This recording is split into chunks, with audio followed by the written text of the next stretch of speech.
Pai Celeste, a gente te agradece por esse sábado que se inicia e a gente pede a tua presença agora ao estudarmos a tua palavra, que o Senhor possa estar com o seu Santo Espírito no nosso entendimento, e também nesse dia especial, Pai. Nos abençoe, em nome de Cristo Jesus a gente pede e agradece. Amém.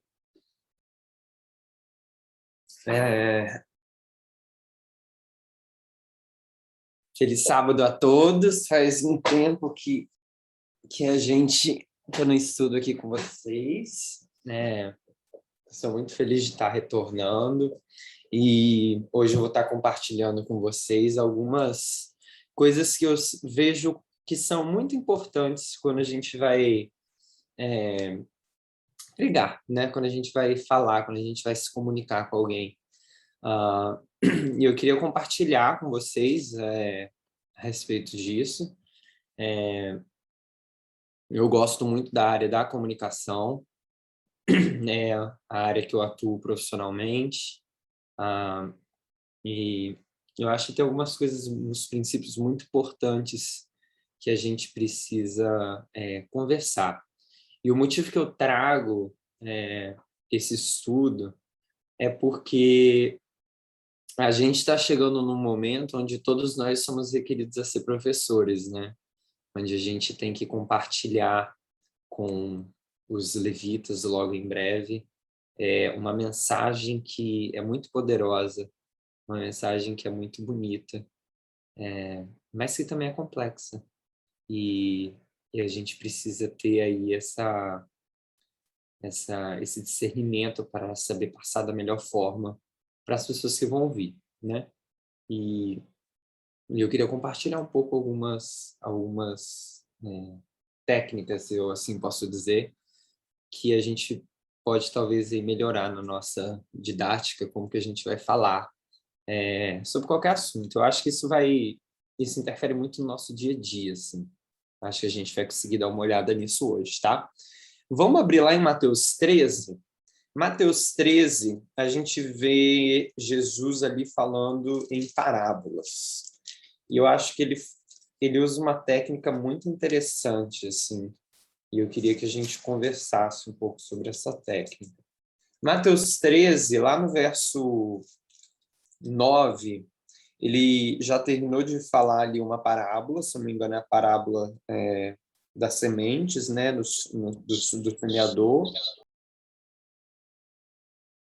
Lá em Mateus 13, ele já falou ali a parábola do semeador, do verso 1 ali ao 9, e eu quero pegar a partir do 9. Lá diz bem assim: quem tem ouvidos ouça, para ouvir, ouça.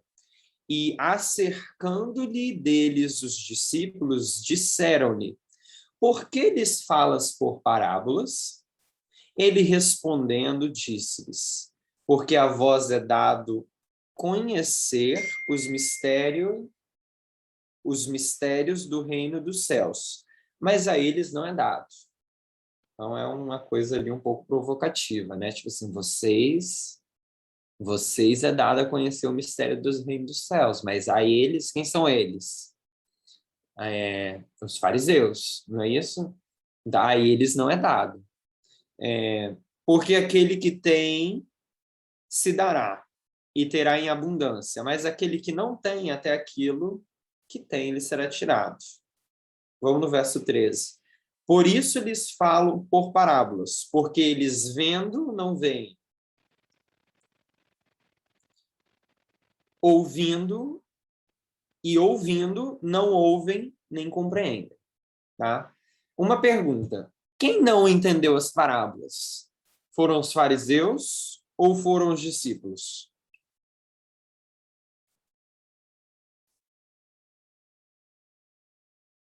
Alguém pode me responder? Quem que não entendeu as parábolas? No caso, os dois, né? Tanto os fariseus quanto os discípulos. Tanto os fariseus quanto os discípulos. Ambos não entenderam as parábolas, né?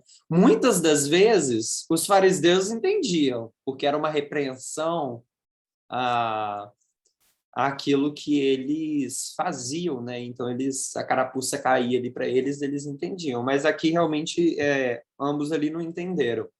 E qual é a diferença dos fariseus, então, para os discípulos? Porque aqui diz bem assim, ó, a vós é dada a conhecer o mistério dos reinos dos céus. Beleza, mas os discípulos não entenderam, né? E se os discípulos não entenderam, por que a eles é dado a conhecer o mistério dos reinos dos céus? Tipo assim, eles não entenderam. E aí? Então Jesus ele falhou em transmitir a mensagem que ele estava querendo passar com aquela parábola? Como que eu acho que Jesus falhou ali? O que aconteceu? Daniel? Ei, pode falar. Bom, eu acredito que Jesus não falhou, não, com certeza. Eu creio que a diferença toda aí é que os discípulos, eles tiveram um comportamento diferente dos fariseus. Ou seja, enquanto Jesus foi recebido e aceito pelos discípulos, a outra classe não. Eles rejeitavam Jesus o tempo inteiro. E qual então, foi o comportamento diferente dos discípulos? Qual foi o comportamento diferente deles? Tu fala nesse caso específico da parábola? Você falou que ele teve os discípulos tiveram um comportamento diferente dos fariseus. Então, o comportamento deles é que eles aceitaram Jesus o tempo inteiro. Embora tinham dúvidas, eles tinham muito que aprender no decorrer dos 3 anos e meio do ministério, eles não tiveram bloqueio contra Jesus, como o segundo mensageiro. Eles já tinham um certo contato com João Batista saiu de cena, veio Jesus e continuou. Tipo assim, vamos ver o que vai dar. Já os fariseus, né, ali os donos da igreja, tal, eles não aceitaram João Batista e continuaram não aceitando Jesus como segundo mensageiro. Sim, eu acho que esse é o divisor de águas. Agora vamos olhar um pouco, vamos olhar um pouco da perspectiva como Jesus como professor. Ele deu uma parábola que ninguém entendeu. Você acha que ele cumpriu um bom papel como professor?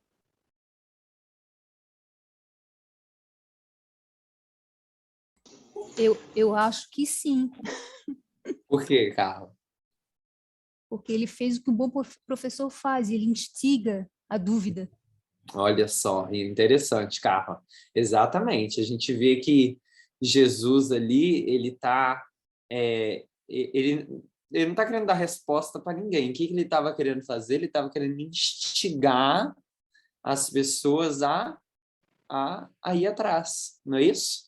Então, se a gente vai lá no verso 34, diz bem assim: tudo isso disse Jesus por parábolas à multidão, e nada lhes falava sem parábolas, para que se cumprisse o que fora dito pelo profeta, que disse: abrirei em parábolas a minha boca, publicarei coisas ocultas desde a fundação do mundo. Então, tendo despedido da multidão, foi Jesus para casa, e chegaram-lhe a eles os discípulos, dizendo: explica-nos a parábola do joio e do campo. Então, a gente vê que uma das diferenças, estou mostrando outra perspectiva agora, a diferença dos discípulos, dos fariseus, também é o fato de que eles foram perguntar, né? Eles foram perguntar a Jesus o significado daquela parábola. Então, por que a gente está vendo? Por que isso é interessante a gente falar, a gente conversar sobre isso? E que lições isso pode ensinar para a gente? A gente visualiza que eu queria que a gente saísse um pouco da bolha, né? Professor, aluno. Eu queria que a gente pensasse um pouco fora dessa bolha de professor e aluno. Então, Jesus é o professor, a gente tem um aluno que são os discípulos. Jesus, quando ele está pregando, ele quer ensinar aos discípulos várias coisas, certo? Mas ele tem em mente uma coisa. Ele está em qual público? Qual é o público que ele está pregando? O público que ele está pregando, a gente tem uma mistura de pessoas. A gente tem um monte de cobra e a gente tem um monte de gente que está querendo entender o que Jesus está querendo dizer. Então, o público que ele está dizendo requer um certo tipo de atitude. Vocês conseguem visualizar isso? Jesus estava lidando ali numa plateia que tinha fariseus e que tinham discípulos. Em um público que tem fariseus e discípulos, isso requer um tipo de atitude, tá? Eu lembro que muitas vezes eu me pegava assim, ainda estou falando desse assunto, tá? No aspecto que algumas pessoas me conheceram depois que assistiram alguns vídeos onde eu dava palestra e tudo mais. E algumas dessas pessoas me falaram que se assustaram quando me conheceram, porque imaginavam que eu fosse uma pessoa séria, né? Que eu fosse uma pessoa assim, entre aspas, muito aspas nisso, comportada, né? Uma pessoa que fala, né? Com tons baixos e tudo mais. Quando a pessoa me conheceu, ela tomou um susto, né? E às vezes eu ficava bem assim, gente, nossa, que coisa mais estranha, né? Aí eu ficava me culpando, isso me doía, assim, eu falava, será que eu não posso, eu tenho que ser sério o tempo todo? Será que a gente tem que agir assim, da mesma forma, sabe, do que quando a gente está palestrando a nossa vida inteira? Isso é uma coisa que ficou na minha mente por assim, bastante tempo, sabe? Sempre me martelou. E é muito interessante quando a gente começa a olhar para essa, entre aspas, problemática de algumas perspectivas diferentes, né? Aquela frase que muitos pastores falam, né? Quer conhecer quem você é de verdade? Vai ver quem é você dentro do seu quarto, em quatro paredes. E essa frase sempre foi dita, e hoje eu olho para essa frase com outro olhar, que eu falo, gente, como errada é essa frase, né? Porque eu queria fazer algumas perguntas para vocês refletirem aí onde vocês estão. A forma que você fala com a sua mãe é a mesma forma que você fala com seu amigo de classe? Seu colega da faculdade? Não. Então, quem é você? Eu com a minha mãe, sou uma pessoa boba, né? A gente ri muito, a gente brinca, a gente fala, a gente faz os negócios e tudo mais. Eu tenho a minha personalidade com a minha mãe. E eu com meu amigo de sala, talvez também, se a gente for amigo há muito tempo. Só que aí eu trabalho numa empresa de automação. E aí eu tenho um chefe, estou dando um exemplo, tá? E eu tenho um chefe. E aí esse chefe me dá ordens. Será que o meu comportamento com o meu chefe é o mesmo comportamento que eu devo ter com a minha mãe? Eu acho que não, né? E a minha mãe, ela é minha chefe, é minha mãe, né? Vamos conversar. E o meu chefe também é o meu chefe. Só que pessoas diferentes requerem comportamentos completamente diferentes. Tá? Então, essa ideia de que bem assim, quer conhecer o Daniel, conhece ele dentro de um quarto de quatro paredes. Eu falei, será? Você vai conhecer o Daniel pessoal, mas esse é uma personalidade do Daniel. O Daniel profissional, ele requer outro tipo de comportamento.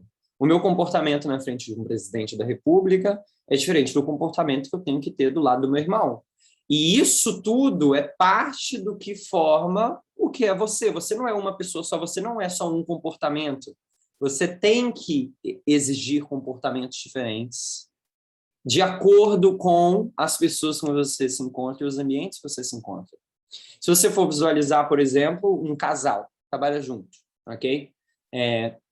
Esse casal, eu lembro muito bem no Parmindo dando uma palestra, onde ele falava que cada relacionamento interpessoal que a gente tem na Terra serve para ilustrar uma perspectiva, uma face do nosso relacionamento com Deus, né?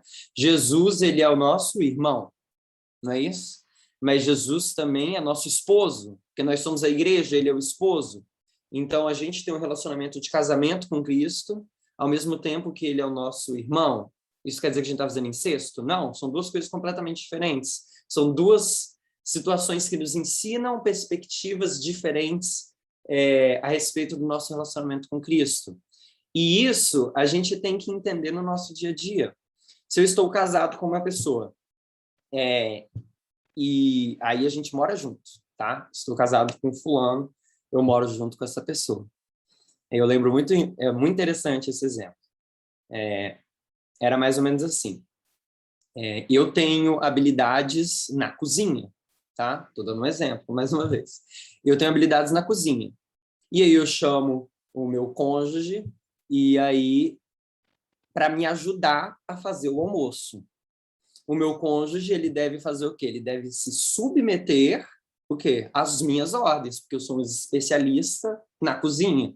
Logo, quando a gente está ali naquele ambiente, qual é o relacionamento interpessoal que a gente vai ter? É de autoridade, entre aspas, e a pessoa que vai se submeter às ordens. Esse é o relacionamento. No nosso dia a dia, a gente vai ter um relacionamento de amigos. E se a gente trabalha na mesma empresa, e agora o meu cônjuge é o meu chefe, eu vou submeter às ordens dele. Então, se ele virar e falar bem assim, eu preciso que você vá agora lá embaixo e pegue uma câmera fotográfica para mim, eu tenho que virar e obedecer às ordens do meu chefe. Eu não posso virar e falar bem assim, eu não. Você vai lá pegar você. Eu não posso ter esse tipo de comportamento. Porque aquela situação, aquele ambiente exige que o meu comportamento seja diferente. E isso mostra só uma personalidade que eu tenho que exercitar e que eu tenho que trocar durante o dia de acordo com as situações que vão aparecendo. E aí, à noite, quando a gente vai para a cama, a gente vai ter um relacionamento conjugal. Então, onde ali existe, se a gente for dizer bem assim, cada um está ali no mesmo patamar. Isso ensina lições muito fortes para a gente. Isso ensina que a gente tem que agir diferentemente, a gente tem que aprender a ter essa habilidade de trocar os nossos papéis de acordo com as circunstâncias e com as pessoas que estão ao nosso redor. E com a mesma pessoa, às vezes, a gente tem que trocar de vários papéis, de como a gente age, de como a gente se comporta. E isso é algo muito importante que para mim, é uma lição que eu atiro de como Cristo ensina. A gente vê que Cristo, quando ele estava ali numa plateia que tinha fariseus e tinha também discípulos, ele falou de uma forma. Ele falou em parábolas. Ele quis causar confusão, entre aspas, na cabeça das pessoas. Por quê? Porque ele estava querendo fazer alguma coisa. Ele estava querendo instigar as pessoas, ok? E ele queria que as palavras dele não fossem mal interpretadas, não fossem julgadas de uma forma errada. Então, ele falava dessa forma para esse tipo de plateia. Agora, quando eles estavam só com os discípulos, Jesus explicava o sentido das parábolas. Você está entendendo a importância disso? Quando a gente vai pregar em algum lugar, por isso que eu quero falar, vamos sair da bolha. Eu quero que a gente saia disso de pregar para alguém que está ensinando. Sai disso daqui, isso daqui está aqui. Ó. Eu vou pregar para alguém, para uma plateia. Eu quero que você saia disso, a gente olhe isso de fora. Vamos olhar de fora. Eu chego numa igreja.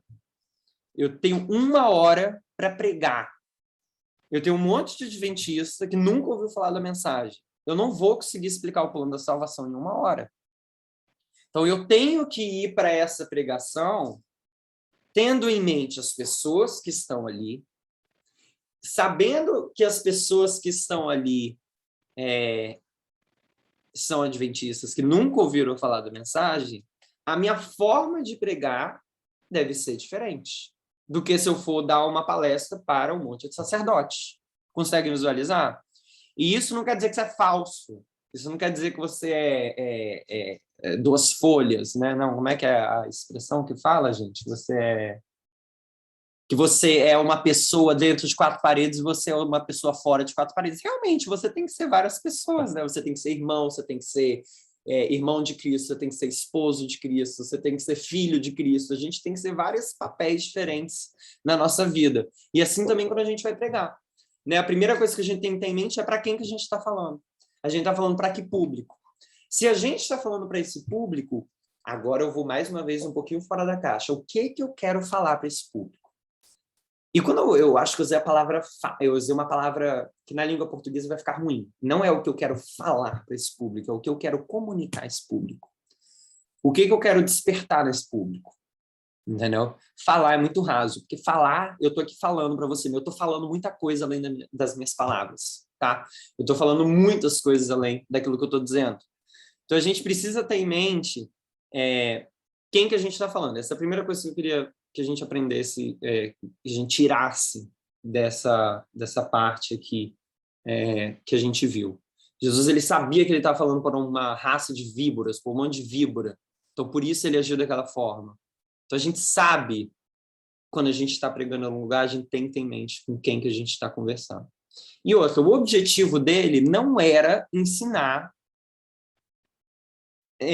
a parábola do trigo e do joio. Vocês conseguiram visualizar isso? O objetivo de Jesus, por mais que ele falou da parábola do trigo e do joio, eu vou sugerir que ele não estava querendo explicar a parábola do trigo e do joio. O que ele estava querendo ali naquela reunião é despertar o interesse dos discípulos. É isso que ele queria. Para fazer isso, ele usou ali a parábola do trigo e do joio. Entendeu? Então, assim, ele poderia estar falando de qualquer coisa, desde que ele conseguisse trazer os discípulos para ele, para que assim, então, ele pudesse dar uma instrução mais detalhada, mais assertiva, mais calma. E é isso que a gente tem que fazer quando a gente vai pregar. Às vezes a gente está com um amigo e a gente quer explicar tudo e já casamento homossexual e isso, pá! Né? Então, assim, a gente tem que ter uma ideia de que você não tem como explicar tudo para uma pessoa em 1 hora. Você, em 30 minutos que você tem de sermão, dependendo da igreja que você for, ou dependendo do momento que você tem com uma pessoa que você tem para conversar. Então, nesses 30 minutos, às vezes a melhor coisa que você tem para fazer não é nem explicar um assunto para que ela tenha uma pedrinha da verdade. Não é dar uma pedra, toma aqui, eu te dei uma pedrinha da verdade. Mas, às vezes, sim, despertar o interesse nela e fazer com que você ganhe ali um discípulo, né? E de fazer discípulos, não ouvintes. Então, tente ganhar um discípulo. Tente ganhar uma pessoa que vá atrás de você quando ela tiver uma dúvida sobre as coisas de Deus. Alguém quer falar? É um desafio muito grande, aquele chamado da Tess, quando ela disse assim, e eu tomei para mim, né? Deus não te deu um resumo. Ele não te deu um resumo, né? Então, a gente está aí, eu acho que todo mundo já está sabendo, né? Que a gente, paralelo ao movimento, houveram já movimentos liberais dentro da igreja, fora da igreja, principalmente na questão da sexualidade. Então, assim, como mostrar é um grande desafio, né? Então, assim, como a Tess mostra, e que eu refleti sobre isso, não tem como, a gente tem que ir do Éden, né? Então, assim, esse planejamento que a Ana Paula até acabou de falar também, eu acredito que a gente tem que ir desde a base mesmo, porque senão as pessoas elas vão acabar nos achar você é aquela liberal que está lá naquele grupo da passeata LGBT+, né? Então, assim, não menosprezando a eles, porque eu acho que eles têm, eu não julgo, eles têm o papel deles, mas, assim, no grupo adventista, agora, então, com a manifestação do líder adventista, que ele se posicionou, é uma falação na internet, tudo. Então, assim, como a gente vai chegar, mostrar desde lá, olha o que aconteceu, o sexismo, a escravidão, do Habsburgo. Então, isso é um grande desafio para a gente não resumir de uma forma leviana, entendeu? Exato, Alex. É assim. É isso que eu fico mais preocupada com. Eu estou falando de mim, sabe? De chegar assim, intrépida e falar. Isso, eu tenho me policiado muito em relação a isso. É justamente por isso que eu dou esse exemplo, porque eu vejo que a gente não precisa, em um sermão, mais uma vez, explicar o plano da salvação que a gente não vai conseguir. Jesus não fazia isso. Jesus ele fazia discípulos para que quando essas pessoas conseguissem enxergar que se eles quisessem aprender a verdade, eles tinham que ir a Cristo. Era isso que Jesus está fazendo com os discípulos. A partir do momento que ele viu, olha só, tem aqui essas pessoas que elas vão vir até mim, quando elas tiverem essas dúvidas, aí com calma ele explicava as coisas do reino do céu. Então, a gente não tem que virar e conseguir tentar explicar de uma vez só. você tem que conseguir despertar na pessoa o interesse de que você, como palestrante, como instrutor bíblico, como uma pessoa que está lá para ensinar, é uma pessoa que é capaz de poder mostrar o passo a passo para ela. Mas você não tem que mostrar o passo a passo ali naquela hora. Você tem que despertar o interesse dela para ir atrás de você. É isso que Jesus está fazendo. Oi, Carla. Eu costumo falar assim no popular, né, que é deixar uma pulga atrás da orelha. Exatamente, é isso daí. Exatamente. É deixar a pulga atrás da orelha para a pessoa ir como é que é a expressão? Ai, gente, eu esqueci como é que é. Para que a pessoa possa vir aos pés de Cristo aprender a respeito do reino dos céus, né? Então, assim, tenha isso em mente quando a gente for falar com quem a gente está falando. Pense fora da bolha. Não pense que você tem que converter a pessoa. Pense que você tem que criar um discípulo. Pense que você tem que deixar a pessoa interessada com os mistérios do reino dos céus. Você vai pegar a caixinha, assim, a caixa não, o baú, cheio de gema preciosa, você vai fazer só assim, ó. Você vai abrir assim, a pessoa vai ver o brilho e você fecha. Se a pessoa quiser saber, que ela vem atrás de você, para você ter informação. Ô, Dani, até porque... Posso falar? Até porque um bom professor, ele não é um reprodutor de informações. Ele é uma pessoa que faz o seu aluno, ensina ele a pensar, ensina ele a ser Exato. autônomo, entende? É mais do que dar todas as respostas, é fazer as perguntas certas. Exatamente. E porque se você leva o seu baú de joias para uma igreja e você começa a jogar as joias, as pessoas não dão valor para isso, né? Realmente. Outro princípio que eu queria trazer para vocês, é que eu comentei agora há pouco, mas eu não aprofundei. É o princípio que é o seguinte, eu vou trazer uma frase que eu acho que algumas pessoas já viram elas, mas eu queria que a gente pensasse um pouco sobre essa frase. A frase é a seguinte: não mandar uma mensagem também é uma mensagem. O que essa frase está dizendo? Eu fiz um ponto final ali, tá? Estou abrindo outro parênteses aqui. Não mandar uma mensagem também é uma mensagem. Eu vou dar um contexto, tá? Tem duas pessoas, entre aspas, que estão começando a conversar, e aí a gente sentiu um pouco assim aquele interesse, né, de um flerte, de alguma coisa, para ir mais a fundo. E aí tem aí essa frase baseada nesse contexto. Não mandar uma mensagem também é uma mensagem. O que essa frase está dizendo? Alguém pode me dizer?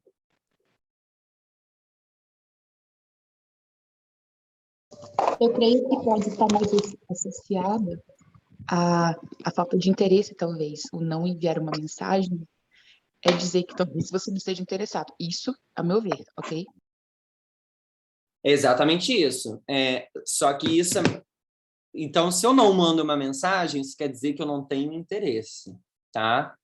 Agora, eu queria pegar essa frase, eu vou repetir o que eu acabei de falar. Se eu não mando uma mensagem, quer dizer, eu quero que vocês botem muito peso nessas duas palavras, quer dizer. Passou muito rápido, eu falei muito rápido. Vou falar de novo. Quando eu não mando uma mensagem, quer dizer, entenderam essa palavra? Ou seja, está dizendo algo. Então, se eu não estou mandando uma mensagem, eu estou dizendo algo. O que eu estou dizendo? Eu estou dizendo que eu não tenho interesse nessa pessoa.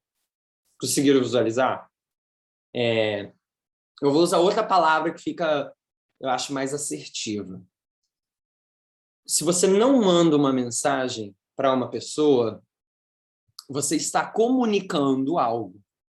Ou você está dizendo algo. Eu não gosto de usar dizer, porque dizer é falar, né? Falar. Estou dizendo para vocês aqui várias coisas, estou falando várias coisas, mas eu vou falar comunicar. Eu acho que comunicar fica mais claro. Se eu não mando uma mensagem, eu estou comunicando que eu não estou interessado na pessoa. Então, a gente comunica muitas coisas além daquilo que a gente fala com as nossas palavras. Vou repetir. A gente comunica muita coisa além das nossas palavras. Paulo. Assim, na faculdade eu estudei durante um semestre comunicação visual, porque na hora que quando a gente vai projetar algum lugar, por exemplo, um ambiente corporativo, você tem que fazer, por exemplo, prevenção de combate a incêndio, por exemplo. Então, você tem que colocar de forma adequada um caminho de escape, entende? Como que você faz essa comunicação? Como que você faz essa comunicação visual? Então, assim, ela acaba, você não precisa dizer nada. É só uma imagem de uma seta apontando as coisas. Eu vejo também que existe muita questão de comunicação corporal também. A maneira como que você olha, tá tendo até uma trend agora, tanto nesses Reels do Instagram, como também no TikTok, pessoas identificando tipos de olhares. Por exemplo, duas pessoas, na verdade, uma pessoa que está conversando com uma outra pessoa, e aí olha rapidamente para o seu amigo ou sua amiga com um tipo de olhar. E aí, 5 segundos depois, olha com outro tipo de olhar. A pessoa já sabe interpretar e sabe diferenciar de que a primeira maneira como que essa pessoa está olhando de que porque está gostando da conversa que está tendo com essa outra pessoa, e o outro tipo de olhada que ele dá para o amigo ou para a amiga é o seguinte: me tira daqui, pelo amor de Deus. É muito engraçado, mas, cara, é tão forte, é tão, sabe, bem estabelecido que você vê, a gente não precisa de palavras. E tem como a gente usar, sabe, estratégias, usar outros tipos de ferramentas da comunicação, qualquer tipo de comunicação, para fazer com que uma pessoa entenda algum tipo de princípio ou que fique com aquela coisa do, nossa, eu preciso saber mais. E também, eu acho que é um jeito também muito bom de tentar evitar a determinadas situações ruins, sabe? Porque a pessoa talvez tenha identificado exatamente aquilo que você queria, mas ela não reagiu bem. Aí você pode falar, talvez, essa pode ser uma opção, mas eu acho que tem como a gente contornar essa situação. Talvez não foi bem isso que eu falei, mas enfim, tem muitas coisas. Mas enfim, é mais ou menos isso. Sim, completamente, completamente. Esse princípio é um princípio muito importante para a gente ter clareza. Parece óbvio, mas às vezes não é claro no nosso cotidiano. Que a gente comunica, né, muitas coisas. O nosso olhar comunica muitas coisas, né? Então, assim, enquanto a Paula estivesse aqui, eu estivesse assim, ó.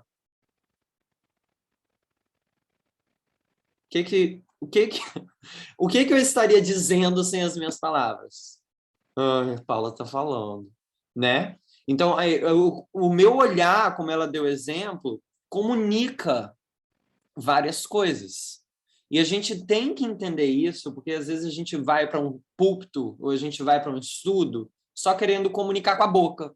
E a gente esquece que a gente não comunica só com a boca, ninguém comunica só com a boca, a menos que eu esteja aqui, nem se eu tivesse com a câmera desligada, se eu tivesse com a câmera desligada, eu estaria comunicando uma coisa para vocês, entendeu?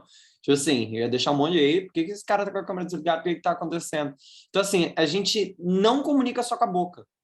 Isso é uma coisa que a gente precisa ter em mente. A gente não comunica só com a boca, o nosso comportamento comunica muito. A nossa roupa comunica muito, meu pai. A roupa, sabe, é o equilíbrio. Não vou entrar em detalhe, não quero entrar nesses detalhes, né? Não vamos nem se vestir tanto, nem também brega para a gente chamar mais atenção comunicando uma forma negativa. Então, assim, a gente comunica de várias formas em uma pregação. A entonação de voz, completamente a entonação de voz, né? Então, a gente precisa ter essa clareza que se eu comunico baixinho, a entonação que a gente fala nas palavras, isso diz muito, tá? Tem um motivo porque eu quis trazer esse ponto. Deixa eu só ler aqui na minha nota, que eu estou seguindo nota. Rapidinho. Tá. Olha só. Você tem que comunicar. Isso daqui é uma coisa que é muito importante para um comunicador, né? Você tem que comunicar que você entende do assunto, tá? E a forma que você comunica que você entende do assunto não é só falando. Isso daí é uma coisa muito importante, tá? Então, quando a gente vai apresentar um assunto, Agora eu estou falando num contexto, vamos supor que nós estamos dando uma palestra para sacerdotes, tá? Nós vamos explicar ponto por ponto. A gente não está no meio de cobras, nós estamos no meio de saduceus e fariseus, estamos aqui nos sacerdotes. Ou até, vamos supor que a gente está na igreja, vamos colocar em outra situação, a gente está numa igreja para pregar. Se a gente fica completamente...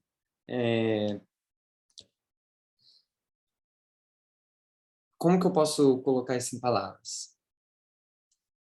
Quando a gente entende um assunto de uma forma mais ampla, a gente não tem só um caminho de explicar esse assunto. A gente tem vários caminhos de explicar esse mesmo assunto. E você mostrar que você domina o assunto, você consegue fazer isso no seu tom de voz e na forma como você conduz o seu estudo. Tá? Às vezes, quando a gente está... Nervosismo existe? Existe. Todo mundo vai ter nervosismo. Isso daí dá para a gente entender sem problema algum. Não tem problema uma pessoa estar nervosa por estar falando diante de uma plateia, estar falando diante de um público, estar falando diante de uma igreja. Mas isso acaba interferindo também na visão que as pessoas têm sobre você, entendeu? E é uma coisa que eu acho que a gente poderia, né, querendo ou não, é importante praticar. É importante praticar isso no espelho e tudo mais. Isso não deve ser de forma alguma desencorajar as pessoas, ao contrário, mas sim como ser algo que a pessoa pode ali aprender, desenvolver, né? Hoje eu vejo várias áreas de coisas que eu quero desenvolver tocar violão, não sei tocar violão bem. E eu vou lá e eu olho para isso com uma perspectiva, tipo assim, eu posso melhorar nisso. Então, se existe alguma área que você vê dificuldade, não vê bem assim, eu não consigo, mas sim, é uma coisa que eu posso desenvolver. Isso é muito interessante. Você conseguir comunicar que você tem autoridade no assunto é essencial para as pessoas sentir, como que a gente pode dizer isso? Sentir firmeza no que você está falando, entendeu? Se você fala de algo sem certeza, isso às vezes pode soar muito negativo, entendeu? Isso pode soar tipo assim, será que essa pessoa sabe o que ela está falando? Entendeu? Então, assim... tem uma amiga minha que fala uma frase, né? Fale com convicção. Mas é importante que a gente saiba o que a gente está falando para a gente falar com convicção. Esse é um ponto muito importante disso. Falar com convicção das coisas. Quando você fala com convicção, você está comunicando que você entende daquele assunto, que você domina aquele assunto. Não estou dizendo para você comunicar que você sabe de tudo, que você é o bom, entendeu? Não estou dizendo para você comunicar isso, você... fazer ali uma exaltação de conhecimento, né? Tem até uma palavra para isso. Como que é? Pedância, né? Quando a pessoa exalta o conhecimento que ela tem no vocabulário que ela fala. Então, ela gosta de falar palavras difíceis para exaltar o conhecimento que ela tem. Não, dá para perceber quando a pessoa está querendo fazer isso. Não é esse o objetivo. Você mostrar que você domina um assunto não é usar palavras difíceis. É você falar com autoridade. E a gente sabe que Jesus falava com autoridade, com firmeza, com certeza do que ele estava querendo comunicar. Ô, Dani, posso falar uma Ei, coisa? Carla, pode falar, claro. Uma coisa também que você estava falando, eu estava pensando, sobre compartilhar, né? Essa palavra compartilhar também ela é muito interessante, porque quando você lida com pessoas, todas as pessoas têm algo a aprender e algo a ensinar. Se existe um erro que eu sei que tem pessoas aqui que são professores e eu acho que vão concordar comigo, que às vezes o professor pode errar e às vezes é um erro grave, é subestimar o aluno, né? Então, é importante em qualquer parte na área da nossa vida, a gente não subestimar quem que está ouvindo. Completamente. Completamente. Eu falo isso no sentido porque a gente estava falando de segurança e tudo, e uma pessoa, né, que realmente está segura de si, ela também está ali na frente disposta a aprender. Uhum. É verdade. Eu não sei, eu acho que as pessoas podem interpretar muito errado o que eu disse, se elas quiserem. Existe margem para a pessoa interpretar errado o que eu disse agora recentemente. Mas eu acho que isso seria entender o ponto que eu estava querendo dizer. A nossa postura diz muito, entendeu? E o destaque que eu estava querendo dá mais ou menos nisso daí. E quando a gente estuda um assunto, a gente sabe que esse assunto está formalizado, não tem por que a gente falar de forma solta, de uma forma sem segurança, entendeu? Isso não quer dizer que a gente não possa estar disposto a aprender, entendeu? Que a gente possa estar disposto a reconsiderar algo, entendeu? Prepotência Dani, é um pouco eu até não diferente. pensei isso de ti, não, eu achei bem que tu falasse bem Não, direitinho, tranquilo. é só para acrescentar algo que é comum também que acontece, né, por parte de quem está ensinando, pode acontecer. A gente, né, nós como alunos, a gente já teve na escola muitos professores e professores, né, professores que conquistavam a gente e professores que não conquistavam. Uhum. Nossa, o exemplo da faculdade. Eu não anotei esse exemplo, é verdade. Isso daí você trouxe perfeito, cirúrgico, Carla. A gente sabe na escola que tinha professor que perdia completamente o respeito dos alunos. E por que o professor perdia o respeito dos alunos? E na mesma sala de aula, com os mesmos alunos, tinha professores que os mesmos alunos que faziam bagunça ficavam calados e não falavam um ar quando aquele professor entrava. Porque quem coloca esse respeito é quem? É a pessoa que está ensinando, né? Então, existem ali professores que eram mais frouxos, se a gente puder dizer bem assim, e tinham professores que colocavam respeito de uma forma... E eu não estou falando de gritar, de ameaçar, não. Só no tom que a pessoa ensina a aula. É uma pessoa que ela já coloca ali um respeito no método de ensino que ela está utilizando.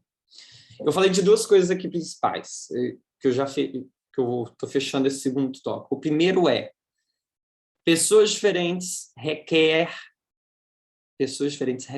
né? Requerem?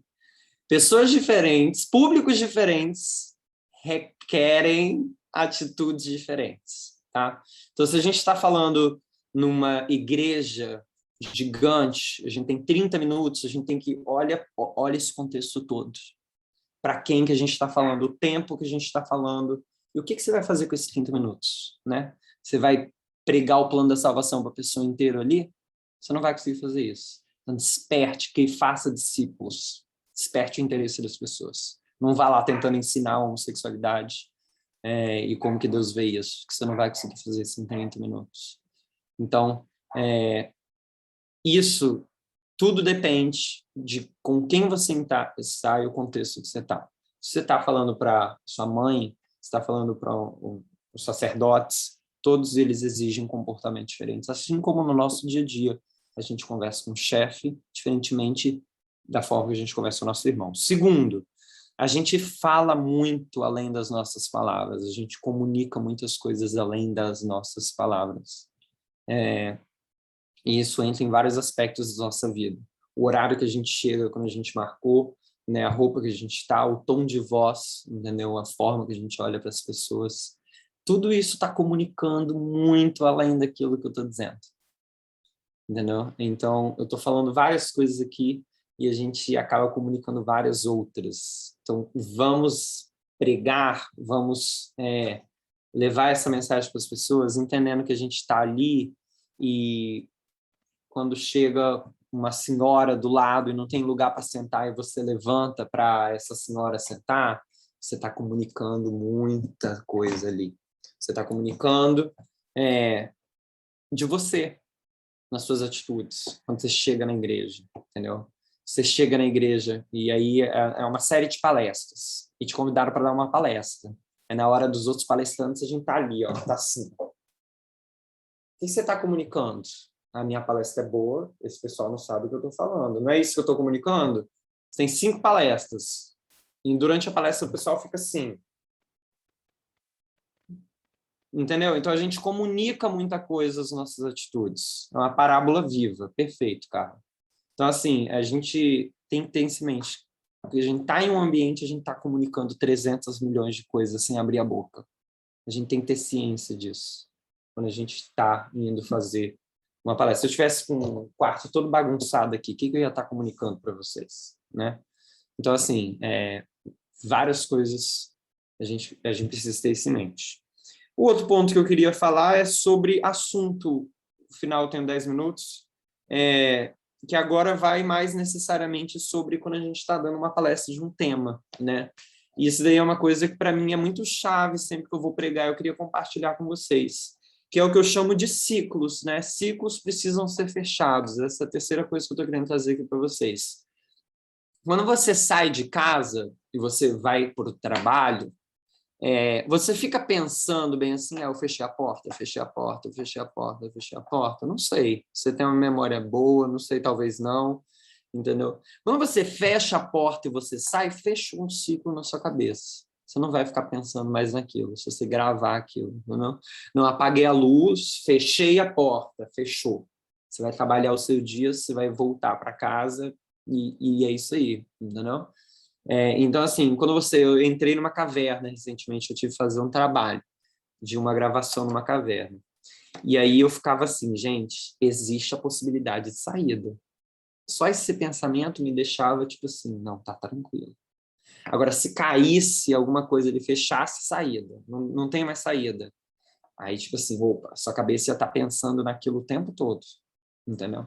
Então, quando você fecha um ciclo, você fecha você fecha um pensamento. Eu tô tentando colocar em palavras isso daqui.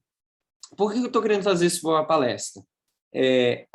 Quando a gente vai falar sobre o assunto, é muito importante que a gente tenha em mente que a gente precisa fechar esses ciclos. Estou tentando ilustrar aqui, né, a forma que a gente vai apresentar o assunto. Por exemplo, eu vou falar sobre... Deixa eu pegar um assunto aqui que precisa ser falado. Sobre os 1260 anos. Eu vou pregar sobre os 1260 anos. Então tá. Mentira, eu vou pregar sobre a linha dos mileritas, tá? Quando fala bem assim, eu vou pregar a linha dos mileritas, eu vejo vários ciclos. Eu vejo o ciclo dos 1260 anos, eu vejo o ciclo ali do período de 1798 a 1840. A gente pode, se eu fosse desenhar isso, né, a gente pode colocar ali como cada dispensação como um ciclo. É um ciclo que você tem que fechar aquilo ali. E se você quiser segurar a pessoa até o final, garanta que a pessoa entenda aquilo, cada ciclo que você está mostrando. Cada ciclo. Então, eu vou falar de 1790, eu vou falar sobre os 1260 anos. Então, eu vou pegar lá Daniel 12, verso 4, né? Célia até o tempo do fim. Eu vou pegar as profecias que falam sobre os 1260 anos. E eu vou explicar esse assunto. E eu vou finalizar esse assunto de uma forma que a pessoa não tenha que ficar voltando a cabeça lá atrás. Eu vou fechar isso. É tipo assim, eu tranquei a chave, a casa, tranquei, fui embora, tchau. Não preciso pensar mais nisso, eu entendi. Então, reparta o estudo com isso. Você pode fazer esses ciclos nas suas notas. Não tem problema seguir nota. Nota não passa em segurança, né? Nota passa que você tem uma ordem para você falar das coisas. Então, você vai falar ali de 1798 e dos 1260. E você vai explicar aquilo que você precisa explicar, tentando não sair o máximo daquilo ali.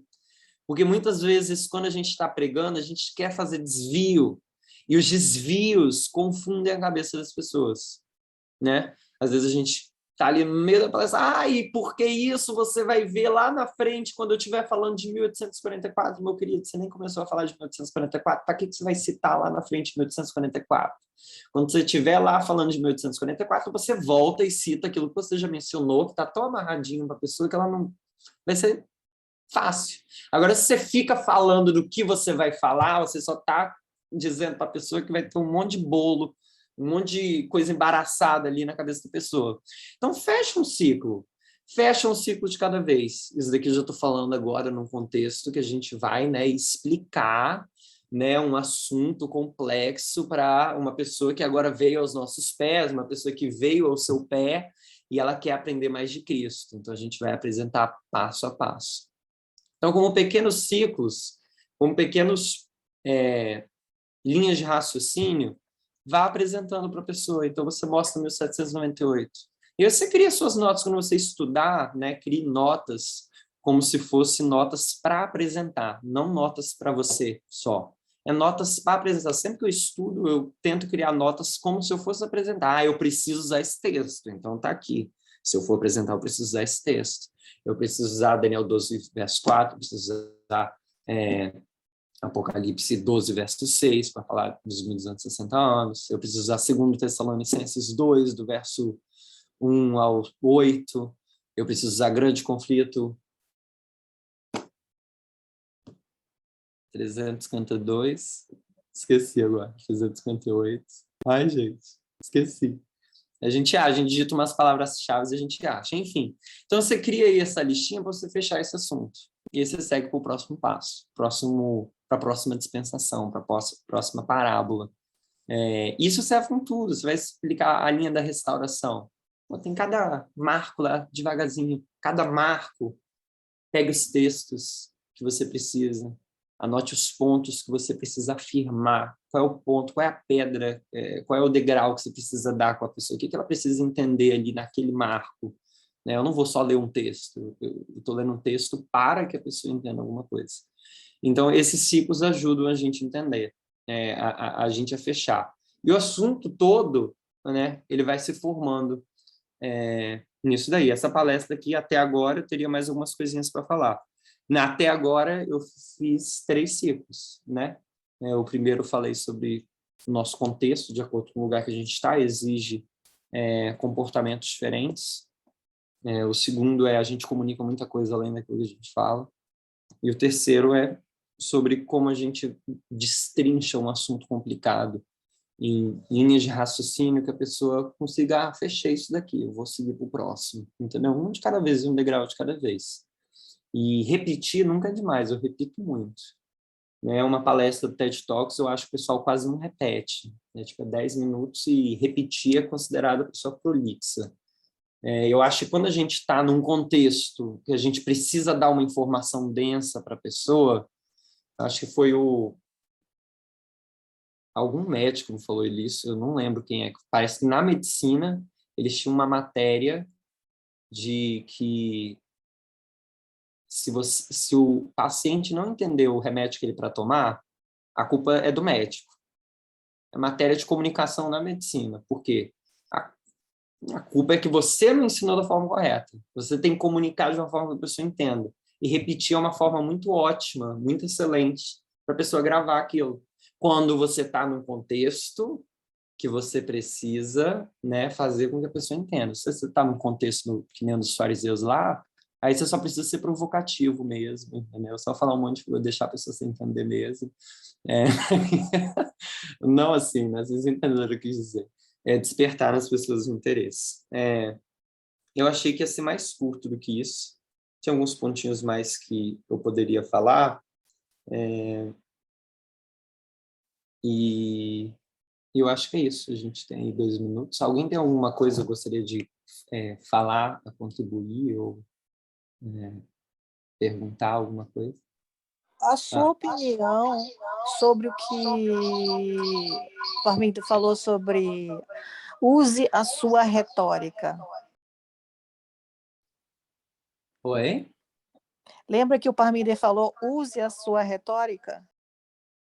Sua Em qual opinião sobre contexto? isso. Me dá mais um pouquinho de contexto sobre isso.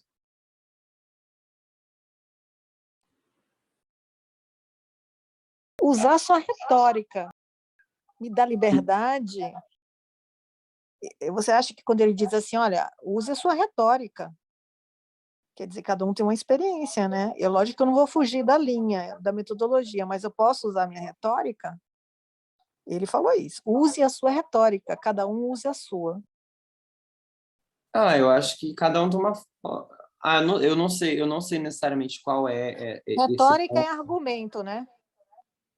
Sim, Use seus argumentos, suas eu não sei qual o experiências. contexto que ele disse isso, porque eu não lembro Não, necessariamente. o contexto, ele disse isso quando ele estava falando da gente realmente pregar para os levitas e para acho que no futuro, Net News também, cada um use sua retórica. Eu queria saber a sua opinião. Eu acho que cada um tem a sua forma de ensinar, né? E eu acho que isso daí é uma coisa... Não, mas retórica não é metodologia. Retórica é a sua... É como você defende aquele argumento filosófico, a sua ideia. Retórica é isso.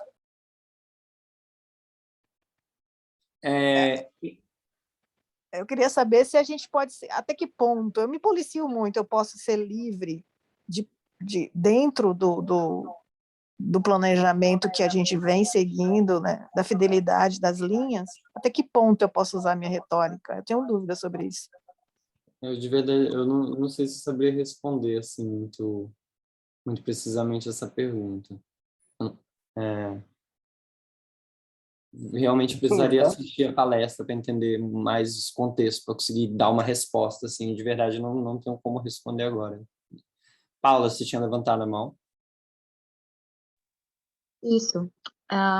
Então, eu acho que é muito válido o que você está falando hoje, esse tema que você escolheu para falar, porque eu não sei o que a Alexia quer dizer sobre cada um usar sua retórica, mas eu creio que é mais na maneira que a pessoa ela expõe as suas ideias de maneira que faça-se entender seu ponto, sabe? Mas eu creio que seja muito bom, é o que você está falando, no sentido de as coisas que a gente realmente precisa comunicar. O que a gente for comunicar, ela precisa ser bem entendido e tem que ser planejado. Não dá para ir no automático, sabe? No feeling, não dá. E por que eu digo isso?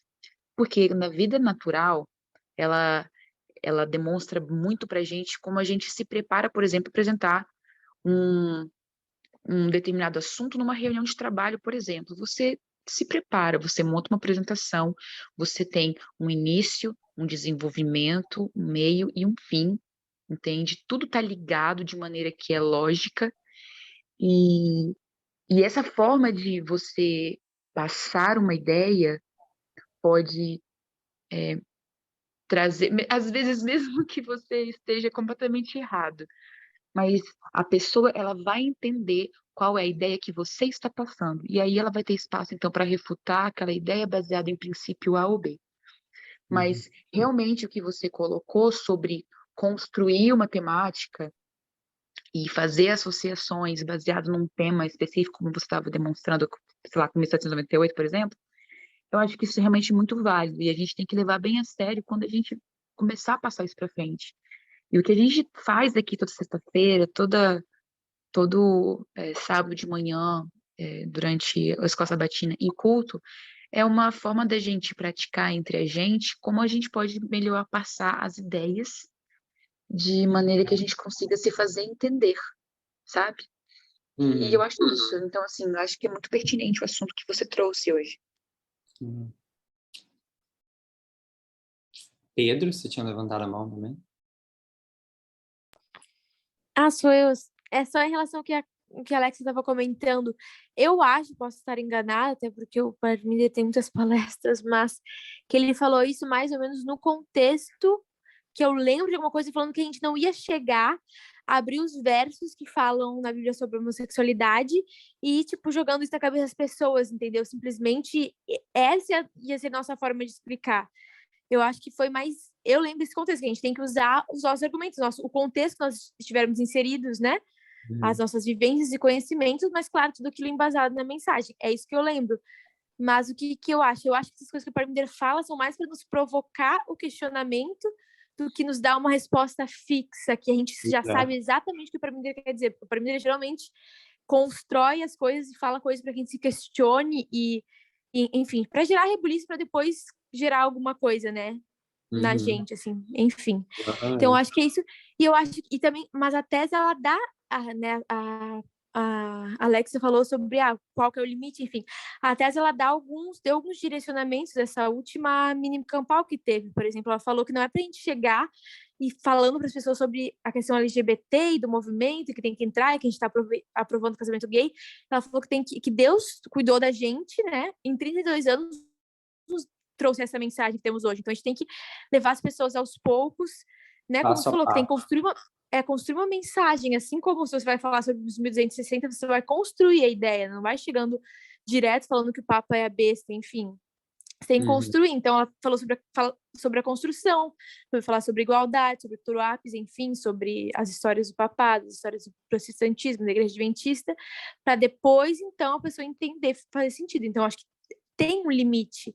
Cada pessoa vai, né, ter que expressar da sua maneira, mas existe uma base, né, que já foi construída e que a gente vai entendendo como é melhor de direcionar, né, e não fazer simplesmente da nossa impulsividade. Legal. Carla? Obrigado, Lara. Querido, então, só queria falar uma coisa que, assim, nesse mundo aí, né, de compartilhar conhecimento, sabedoria, é uma coisa importantíssima, eu acho, para a gente sempre pensar. Quando a gente está falando para alguém, a gente não desperta nele só o pensar. Isso é fundamental, é necessário. Né? Um bom professor faz isso, mas a gente desperta nessa pessoa sentimentos. É verdade. Aí é que dá o problema, é aí que começa a ter as controvérsias maiores, sabe? Às vezes você sabe, a gente dá o argumento é perfeito, mas despertou sentimentos naquela pessoa. E ela bate o pé e vai contra. Por isso, a gente tem que fazer da nossa parte todo o possível na maneira como se comunicar. É a maneira que realmente é muito importante. Sim. Gente, obrigado pela contribuição de todo mundo. E nosso horário está aí já se encerrando. Eu espero que possa ter sido útil, assim. Acho que a forma que a gente vê a comunicação deve mudar muito. Quando a gente muda a nossa forma de pensar, as nossas atitudes mudam, a nossa experiência muda completamente. E a gente está aí para mudar a forma que as pessoas verem o mundo e a forma que as pessoas verem a Deus, né? Que a forma que elas veem o mundo e a Deus completamente separam as pessoas que estão no caminho certo e as que estão no caminho errado. Então, só a forma que elas veem, a maneira com que elas veem. Acho que é isso. Vamos orar, então?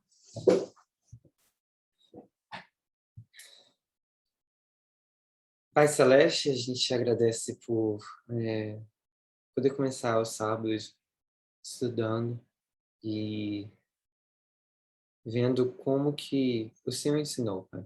Que a gente possa aprender várias lições disso.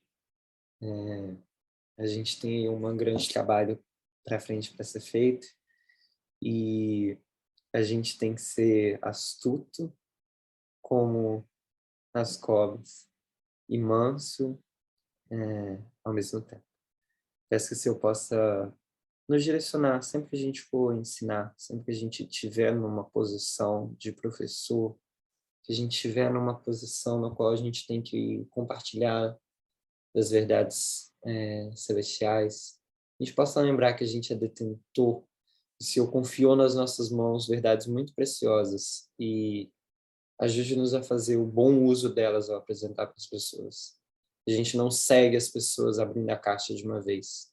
Se a gente tem a paciência de mostrar passo a passo os tesouros da sua palavra. A gente pede essa presença durante o resto do sábado e agradece em nome de Cristo Jesus. Amém.